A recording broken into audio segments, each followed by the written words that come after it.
I know how this sounds. A man crying over a woman who moved on too fast, too easily. Believe me, I wish this wasn't the story I'm about to tell. I wish I had a cooler beginning, something dramatic, like catching her in the act, or yelling at a hotel door while rain poured over my stupid blazer.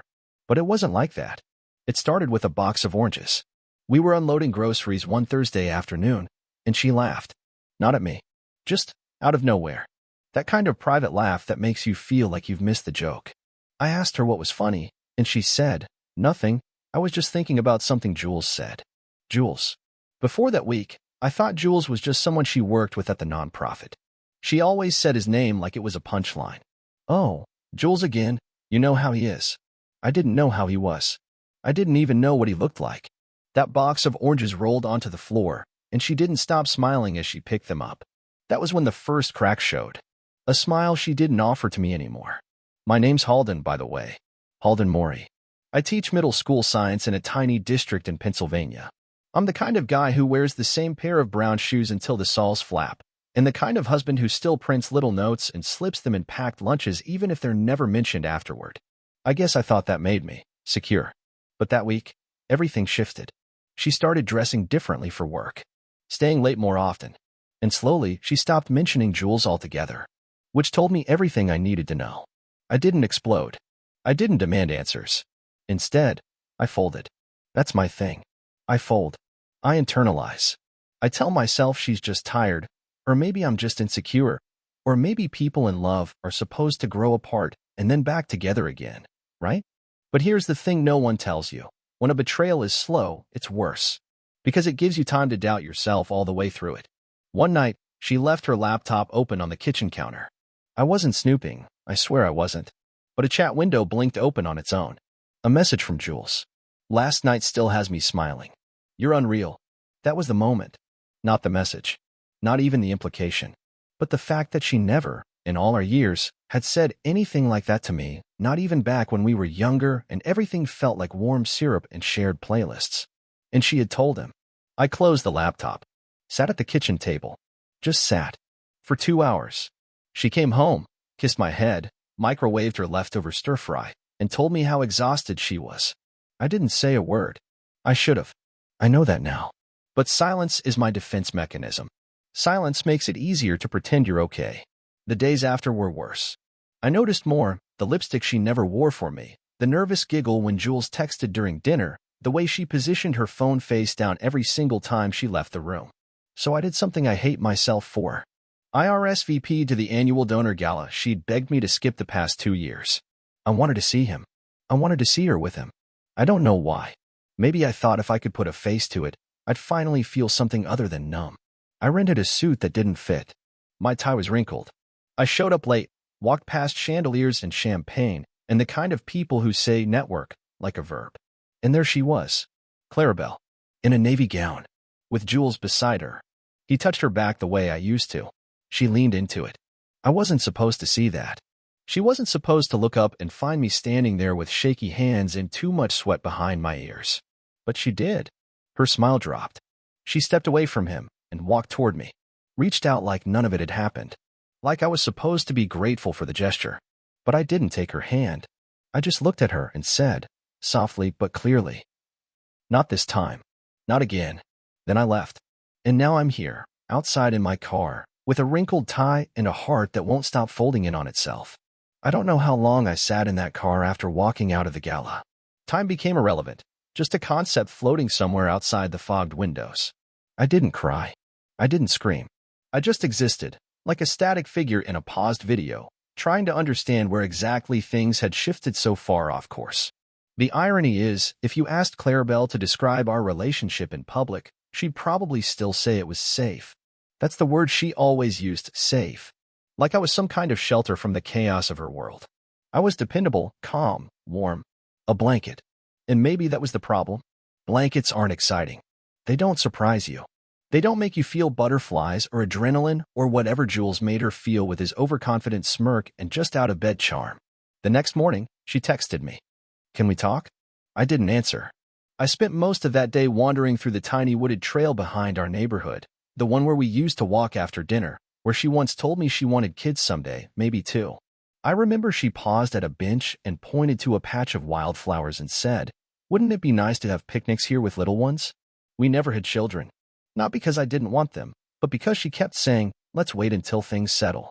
Then she'd change jobs. Then she'd want to travel. Then she said, "Maybe I'm just not the type." But maybe she was just waiting to see if someone else was. She came home that night around 9. I was in the living room, pretending to read, though I hadn't turned a page in half an hour. She came in quietly, like she was walking on sacred ground. No perfume. No heels. Just her, barefoot, in a sweater I hadn't seen in years. "Halden," she said, and I noticed she didn't call me Hal. That was always her nickname for me, short and sweet. But now she used the full name like I was a stranger she had to reintroduce herself to. "I know what you saw," she continued, and her voice cracked just slightly. "It's not what it looks like." That line. I wanted to laugh, honestly. I really did. But instead, I said something I didn't plan, something that even surprised me. "I don't think you even know what it is anymore." She looked stunned. Not because I was being harsh, I wasn't, but because I had never spoken to her like that. I'd always been the one to apologize first, to give her room, to turn every conflict into a monologue of self-blame. "I didn't mean for this to happen," she said, sitting down on the edge of the couch like the cushions were made of broken glass. "Jules and I, we were friends. I swear. But I think I got confused. You've been so distant, and he listened. He made me feel seen again." That part hurt. Because she wasn't wrong. I had pulled away, slowly, cautiously, the way a hand withdraws from a hot stove even when it wants to linger. But not because I didn't care. I was just afraid. Afraid that if I leaned in too close, I'd notice the love had changed shape, or worse, disappeared entirely. I asked her something simple. "Did you sleep with him?" She didn't answer right away. That pause was enough. But eventually, she gave a soft nod, as if she were confessing a small sin, like stealing a cookie. I stood up. My legs were shaking, but I stood anyway. "You don't get to reach for me when you've already reached for someone else," I said quietly. "You had choices. You chose silence. You chose secrets.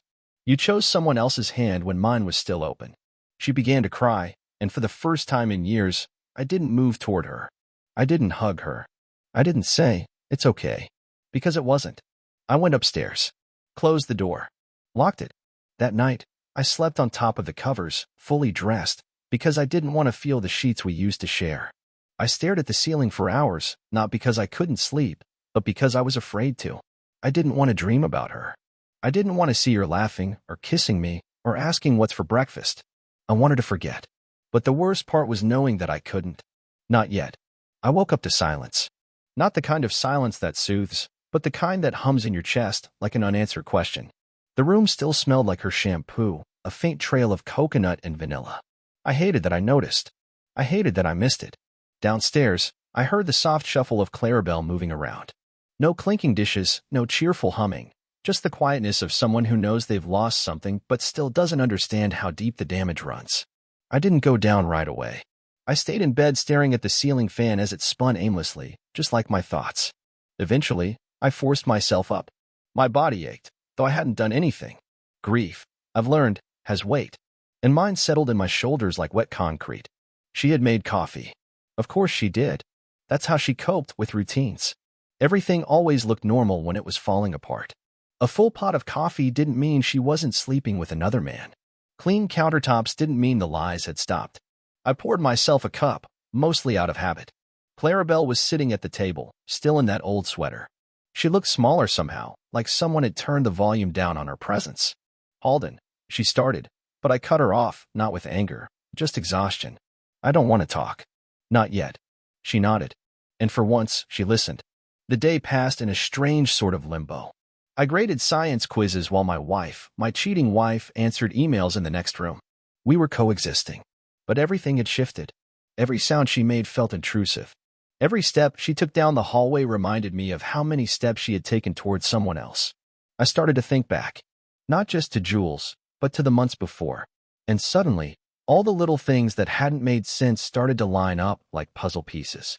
The necklace I never bought her, but she wore on weekends. The way she rushed to turn off her phone when I walked in. That weird day when her coworker Ellie called and accidentally asked how the two of them were doing. I thought she meant us. I see now that she didn't. The betrayal wasn't just physical. It was layered. woven into months of small choices, lies disguised as forgetfulness, touches that were missing even when she was in the room. That evening, she came to the door of my study and leaned against the frame. "I want to be honest with you," she said. "I owe you that. It took everything in me not to snap back. You owed me that a year ago." Instead, I nodded. "I met Jules at the summer retreat. At first, it was nothing. Just inside jokes. Late-night emails. But I started talking to him about things I used to only talk to you about. He made me feel new. Not judged. Not married. I know that sounds terrible. It did. But I let her keep going. He told me he didn't care that I was married. He said maybe I was married to the wrong person." I swallowed hard. That line, it hit like a cold slap. Because I had thought that too, once. But I never said it out loud. I stayed. I tried. I forgave before I even had anything to forgive. I didn't plan for anything to happen. It just did. And then I didn't know how to stop. That part I believed. I really did. Not because I wanted to excuse her, but because I knew her. She was the kind of person who didn't know how to say no to attention. She thrived in admiration, but wilted under responsibility. I used to protect her from that. Now I was just a casualty of it. When she finished, I asked the question I'd been holding in my chest all day. "Do you love him?" She hesitated. Looked down. Then no. But I loved what he made me feel. That answered everything.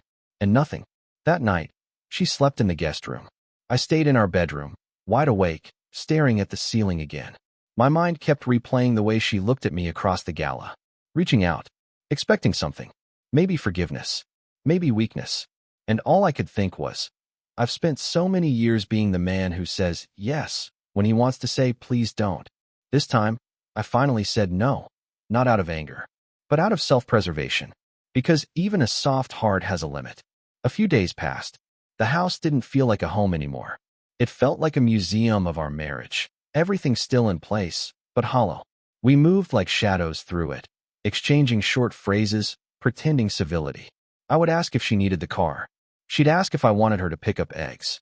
These little performances made us feel like less of a disaster than we were. One morning, she wasn't in the kitchen. Normally, even during our Cold War, she'd still make coffee. Her ritual, her routine.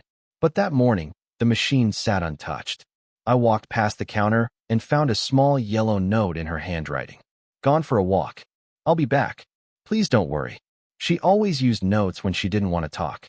In our early days, they were sweet. Little drawings in the margins. "I miss you already," or "You looked cute in your sleep." Now, they just felt like walls. I crumpled the paper, not out of anger, but because I couldn't stand the way it pretended to be normal. I needed air too, so I took the car and just drove. No destination, just miles. The kind of drive where your thoughts get loud and your chest gets tight.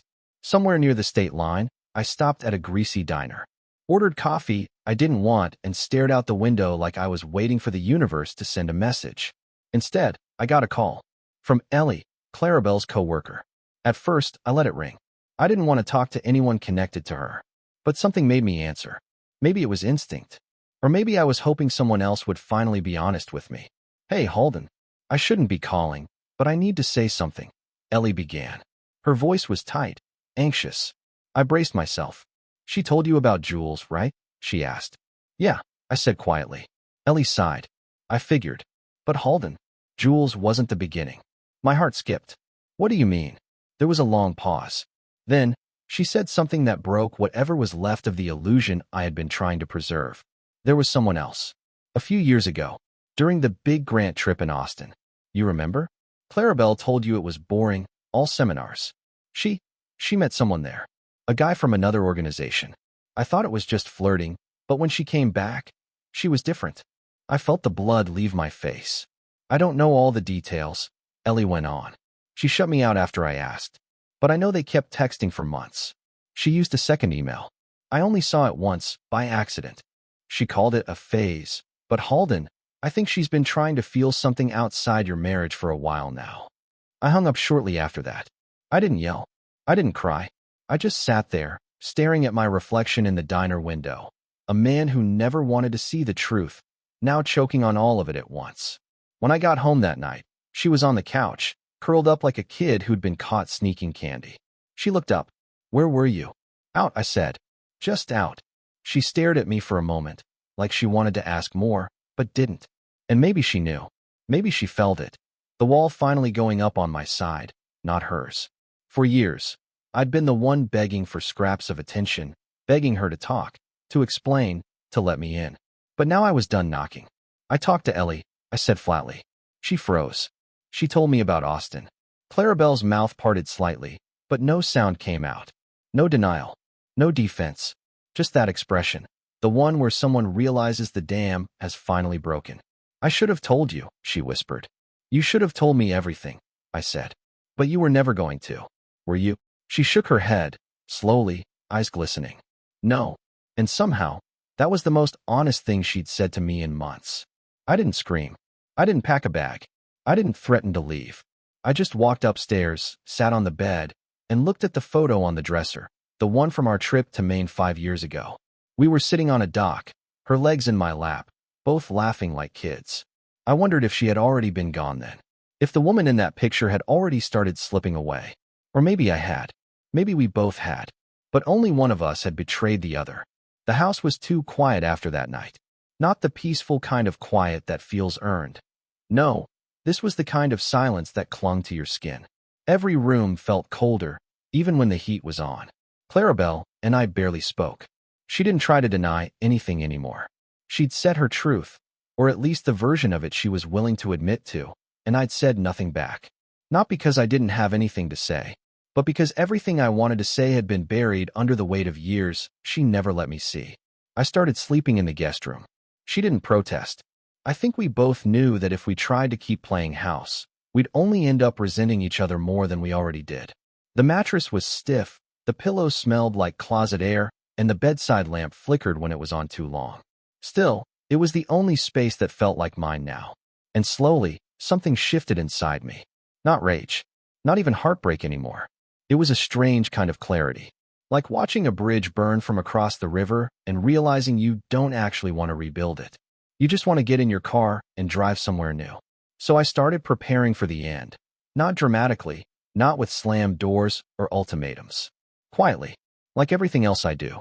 I opened a private bank account, got a P.O. box, looked up listings for small rental cabins upstate. Just enough space for one person and a dog, if I ever got one. I didn't know if I was really going to leave yet, but for the first time in a long while, I needed to know that I could. One afternoon, while she was at work, I pulled my old suitcase from the back of the closet. It still had the baggage tag from our 10th anniversary trip to Asheville. I almost smiled at the memory of us dancing barefoot in the cabin kitchen, drunk on boxed wine, and feeling 20 years younger. Then I remembered how that same night, she stepped outside for air and stayed gone for almost an hour. She said she just needed space. And I, being the fool I was, told her, take all the time you need. As I packed a few clothes, I found the box. It was one of those decorative shoebox-style containers she used to collect old letters and postcards. I don't know what made me open it. Maybe I just needed to see if anything in this house still belonged to me. Emotionally, I mean. Inside were letters from her sister, some dried flowers from our wedding bouquet, and buried at the bottom, a printed photo. Not a photo of us. A photo of her with someone I didn't recognize. It wasn't Jules. It wasn't anyone from her nonprofit job either, at least not anyone I'd ever seen. They were at some rooftop bar. Her head rested on his shoulder, both of them lit by sunset like it had been staged for a magazine spread. His arm was wrapped around her waist, fingers laced into the fabric of her dress like he belonged there. Written on the back, in her handwriting, Boston, August. First time I said it out loud. I sat down, the suitcase half zipped behind me, and just stared at the words. First time I said it out loud. Said what? It didn't matter. I knew. I love you. That's what she said. Not to me. Not in August. And not in Boston. I don't know who the man in the photo was. It almost didn't matter. What mattered was that there had been a first. Jules wasn't that. Jules wasn't even second. She had been saying, I love you, to other people while still sharing a bed with me. And now, it wasn't just about betrayal. It was about the depth of the lie I'd been living in. The years I had built a life with someone who had secretly been auditioning replacements, and not just once. I placed the photo back in the box, closed the lid, sat there in the guest room, the light from the window slanting across the carpet, and finally said the thing I hadn't dared admit out loud. I don't love her anymore. And it didn't hurt to say. That scared me more than anything else. That night, she came home to find her side of the closet missing a few shirts. The framed photo on the nightstand was gone. My slippers weren't by the bed. She walked past the guest room, peeked in, and saw me sitting at the desk, typing. She didn't say anything. And I think in that moment, she finally understood. I was already halfway gone. I thought the silence between us had finally settled into something permanent, like old wallpaper you stop noticing. But it turns out even silence can be manipulated. And Clarabelle knew how to use it like a scalpel. It was a Wednesday evening. Overcast. The kind of gray sky that makes you feel like you're underwater. I had just gotten off a video call with a realtor about a small rental north of the city, a one-bedroom with creaky floors, bad cell signal, and a fireplace I didn't trust. But it had something our house didn't anymore. Peace. I was halfway through organizing files into a thumb drive when she knocked on the doorframe. Not a full knock, just the back of her knuckle grazing the wood. "Can we talk?" she asked, barely audible. I didn't answer right away. I motioned to the chair across from me. She sat, legs crossed, hands gripping each other like she didn't trust them to stay still. I expected more apologies. More layered, half-honest confessions. But that wasn't what she came for. "I need your help," she said. That threw me. "Help? Now?" She looked nervous. "There's a donor dinner this Friday. Big one. Private venue. My director asked if I'd bring someone. Make a good impression. And I thought, maybe you'd go with me. Just for show." I blinked. "You want me to pretend we're fine?" "Not fine," she said quickly. "Just functional. Like we're still a team. You don't have to do anything. Just smile. Shake hands. You're good at that." I wanted to laugh, but all that came out was a dry, hollow exhale. The audacity. The way she could shift the narrative so cleanly, like the last few weeks hadn't happened. Like we were still something she could dress up and take out to impress donors. "I'm not your prop," I said. "I know. I'm sorry," she replied, but it was too rehearsed. Too automatic. "But this dinner, it's huge. They're considering doubling our funding. And if I show up alone after everything, people will talk." That was it. Not regret. Not reconciliation. Just damage control. "You want me to help protect your image," I said flatly. She didn't deny it. That told me everything. For a moment, I wanted to say yes, just to see what pretending would feel like. I imagined us walking into that room, her arm linked in mine, both of us acting like the last 10 years hadn't slowly decayed into betrayal and disillusionment. Maybe some part of me wanted to see if she could still fake affection. Maybe some smaller part of me wanted to see if I could. But I didn't agree. I just stared at her. And that's when she said something I'll never forget. "I don't expect you to forgive me. I just thought, maybe we could be allies. For one night. Allies. Not lovers. Not partners. Just allies. Like we were soldiers from different wars shaking hands at a ceasefire neither of us believed in." I stood up. She followed suit. "You had 1,000 nights to be an ally to me, Clarabelle," I said, voice low. "And now you want a performance." She opened her mouth to speak, but I didn't give her the chance. I walked out of the room, out of the house, into the foggy air that tasted like rain. I didn't take the car. I walked aimlessly around the neighborhood until the streetlights flicked on and the sky turned to charcoal. When I came back, she was in the kitchen, still in her dress pants and blouse, untouched wine glass in hand. "Halden," she started, but I interrupted her gently. "I'll go." She blinked. "You will." "I'll go to your dinner," I clarified. "But afterward, I'm done pretending. That'll be my last performance." Her face tensed, like she was holding back a wince. I understand. But I knew she didn't. She thought I was bluffing. That I'd go and get swept up in old habits. That I'd hear her laugh with a table full of smiling strangers and remember why I fell in love in the first place. And maybe that was her gamble, that nostalgia could override reality. But what she didn't understand was this. I hadn't stopped loving her because of one night. I stopped because of all the nights she chose everyone else over me and still came home like nothing had shifted. Like I was too soft to notice. And maybe I was. But not anymore. Friday arrived like a weight. The day dragged with a sort of quiet dread, as if even the air in the house knew we were stepping into the final act. Clarabelle spent the morning steaming her dress, curling her hair, and carefully applying makeup in the same mirror where I used to catch her grinning while brushing her teeth, back when life was less orchestrated and more real. I didn't ask who else would be there. I didn't ask if Jules would show up or if the mystery man from the rooftop photo would be circling in some corner of that venue. sipping red wine and watching her parade me around like a relic from a past life. It didn't matter. This wasn't for me. It never was. I wore my one decent suit, the gray one she bought me for my brother's wedding 5 years ago. It still fit, though it felt heavier now. Like the threads remembered who we used to be. The venue was a renovated conservatory, the kind with glass walls, soft piano music, and a chandelier that looked like it cost more than our mortgage. The second we walked in, her posture shifted. Her hand slipped around my arm, not tightly, but with the exact amount of pressure required to suggest intimacy without commitment. She greeted everyone with ease. She was magnetic, poised, impressive. And I realized something. She was exactly who she wanted to be, just not with me. People approached us in waves. She introduced me as my husband, Halden, with a brightness that felt entirely performative. And I played along. I shook hands, smiled at strangers, nodded when appropriate. I said all the right things. I was the dependable spouse she'd always advertised to the world, quiet, steady, inoffensive. And the whole time, I watched her. Not with longing, not with jealousy, just with clarity. She belonged in this world, this curated, polished room of polished people saying polished things. Her laughter was louder than it used to be. Her glances quicker. Her charm turned up like a dial.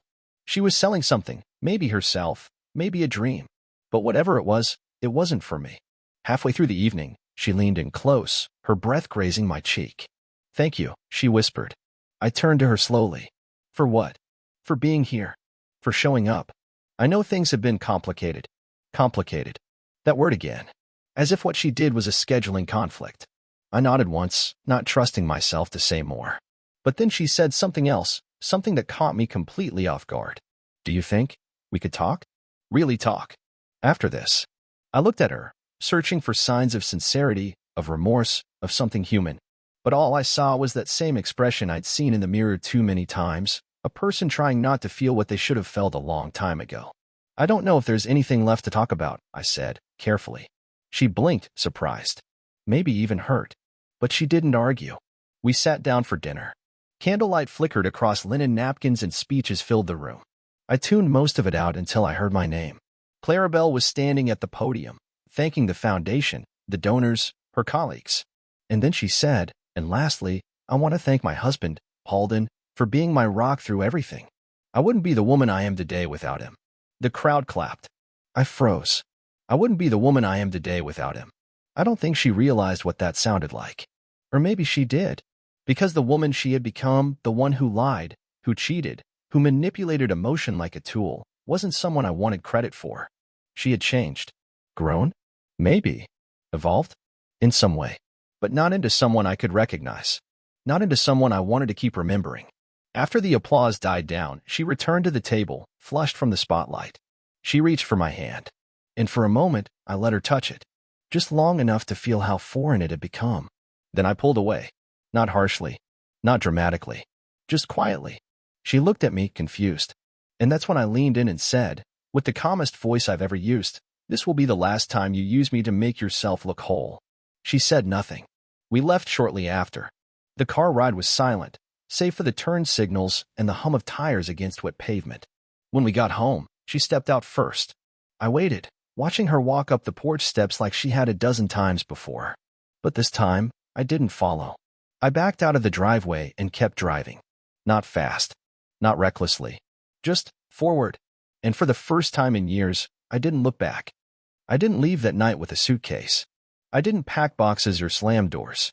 I left with only what I needed, my dignity, my breath, and the quiet realization that walking away didn't mean failure. It meant freedom. I drove north. No GPS. No music. Just the soft sound of rain on the windshield and the steady rhythm of my heart finally finding its own pace. Somewhere past midnight, I pulled off near a state park I used to visit in college. Slept in the car with the seat reclined and the windows cracked just enough to let the cold remind me I was alive. The next morning, I bought coffee from a roadside diner where no one knew my name. I sat near the window, watching the sun rise over the trees, and for the first time in years, I felt light. I felt like me. Not someone's husband. Not someone's second choice. Just Halden Mori. A quiet man. A soft man. A man who'd lost more than he thought he could bear and was still standing. I ended up renting that small cabin I'd found earlier. The one with the uneven floors and terrible cell signal. It's tucked between pine trees and far enough from town that the silence feels like a warm coat, not a punishment. I wake up early. I walk the trails behind the house. I read more. I cook simple meals. I let myself feel things without rushing to fix them. Clarabelle reached out a few times. Polite text at first, then a longer email. She said she understood now. Said she was getting therapy. That she wanted me to know she never stopped appreciating me, even if she hadn't known how to show it. She hoped one day I could forgive her. I haven't responded. Not because I hate her. I don't. But because I finally realized that forgiveness doesn't require conversation. Sometimes it's a quiet, private act, something you do for your own soul, not theirs. And I have forgiven her. I've forgiven myself, too, for staying too long, for loving too hard, for believing that being dependable would keep someone from drifting. A few weeks ago, I adopted a dog. Her name's Willow. She's small, clumsy, a rescue.